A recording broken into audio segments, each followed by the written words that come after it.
What is your best guess as to what is the irreconcilable difference in Deebo Samuel's mind to want out of San Francisco? I don't know. I've heard so many things. It was originally that he didn't want to be used the way he's used. Well, that's okay, fine. We'll put that in. Then I heard it was that he wanted to be closer to home, which is an odd thing for a young man, coming in. Okay, fine. And now the most recent thing is that, well, look, he just needs to start anew, and let's just. I don't think San Francisco's going to trade him, and if he is traded, I think it would be in the next couple of days. I don't think it'll be draft day, but just knowing how valuable he is to Kyle and knowing how much they love him there in San Francisco, I don't think they want to hold him hostage in any way. But I can't imagine they can't come over their differences and make this thing work. Ian Rappaport said earlier this month that they do want to pay him. They do. I know they do.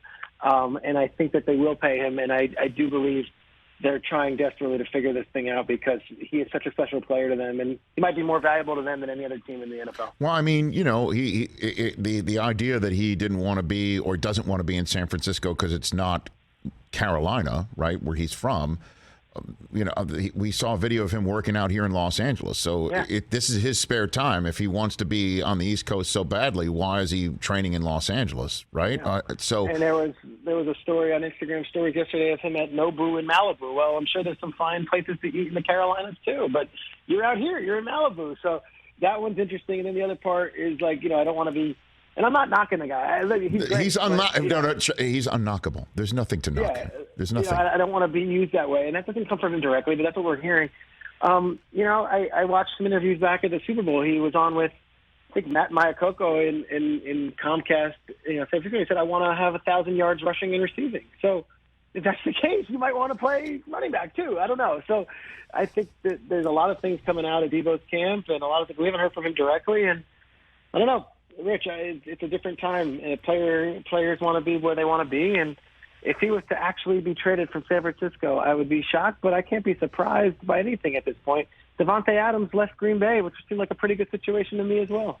No, I know. And Tyreek Hill's a Dolphin. Like, the hell going on was the tweet that Stephon Diggs tweeted out, and that to us here on this show is the headline of the entire NFL offseason. To me, while we're, I guess, just speculating, this sounds like business, and it sounds like a number came from the Niners that landed poorly with Deebo, and he might be somebody's like, that's it then. See you. I'm out. And I don't want to talk. And then maybe the draft goes through and he's still in San Francisco, and then they can revisit and say, let's just talk the number now because we're not going anywhere. I mean, but I don't blame him for seeing everybody else with their numbers.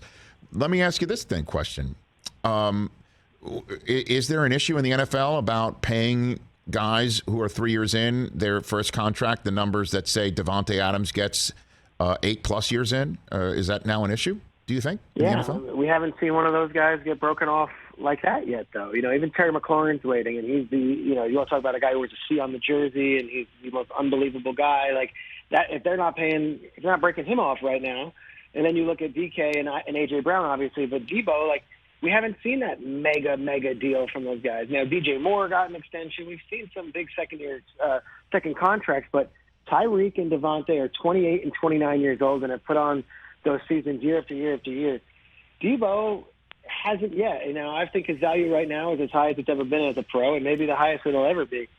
I also wonder if, and again, I understand if there are people who are Deebo Samuel supporters who said, you're really, coming after the kid. I'm not, but without Mike McDaniel as the run game coordinator, does he put up those same numbers? Without, having a coach like Kyle Shanahan, is he putting up those same numbers? And without Mike LaFleur, who was with him in the year previous, or the 2 years prior with the Niners, who's now the Jets, does he work the same? Like I said today, Carolina would be a great place for him, but is he doing that with Ben McAdoo as the offensive coordinator? I don't know. So it's this yin and the yang. It's the chicken and the egg in a way, where Kyle Shanahan is such a diabolical genius with his offense that he had the courage to put a wide receiver at running back throughout the playoffs, and it worked.